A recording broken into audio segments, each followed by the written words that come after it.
কাশ্মীরের জঙ্গি হানায় নিহতদের আত্মার শান্তি কামনা করে এবং কাশ্মীরের শান্তির প্রার্থনা করে হাওড়ায় যজ্ঞ করা হলো। বুধবার এই যজ্ঞ অনুষ্ঠানে শতাধিক মানুষ শোক প্রকাশ করার পাশাপাশি কাশ্মীরের শান্তি ফেরানোর দাবি তোলেন। ओम कुल देवताभ्यो नमः स्वाहा। ओम ग्राम देवताभ्यो नमः स्वाहा। ओम स्थान देवताभ्यो नमः स्वाहा। ओम वास्तु देवताभ्यो नमः स्वाहा। ओम सर्वमंगल मांगल्ये शिवे सर्वार्थसाधिके शरण्ये त्र्यंबके देवी आकाशमस्मत् देवी विनाशनं स्वाहा।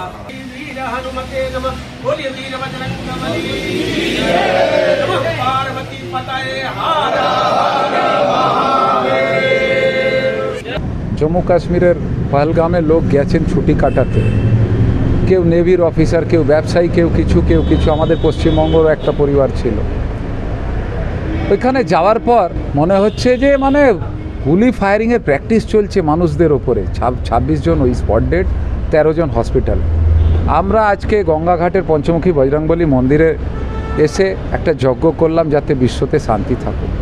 সাথে আমরা বজরংবলীর কাছে প্রার্থনা করলাম যে দেশে যে সরকার চলছে, বিভিন্ন রাজ্যতে ঘুরে ঘুরে গুন্ডামি করে রাষ্ট্রপতি শাসন লাগাবার চেষ্টা করছে, সে প্রধানমন্ত্রী তার ক্যাবিনেটকে হে বজরংবলী বুদ্ধি দিন যাতে যে মিলিটারিকে নিয়ে রাজ্যগুলোতে রাষ্ট্রপতি শাসন লাগু করার চেষ্টা চলছে সে মিলিটারিকে 6 ঘন্টার জন্য দেশ দিয়ে দেওয়া হোক। তার মানে 6 ঘন্টার জন্য যদি দেশে মিলিটারি রাজ করে দেওয়া হোক, আমাদের মিলিটারি এত দক্ষ যে তারা 6 ঘন্টার মধ্যে যে টেররিস্টরা আমাদের বর্ডার পেরিয়ে দেশে ঢুকছে, এই সব ঘটনা ঘটাচ্ছে, সে দেশ পাকিস্তান বিশ্বের নকশা থেকে বাদ হয়ে যাবে।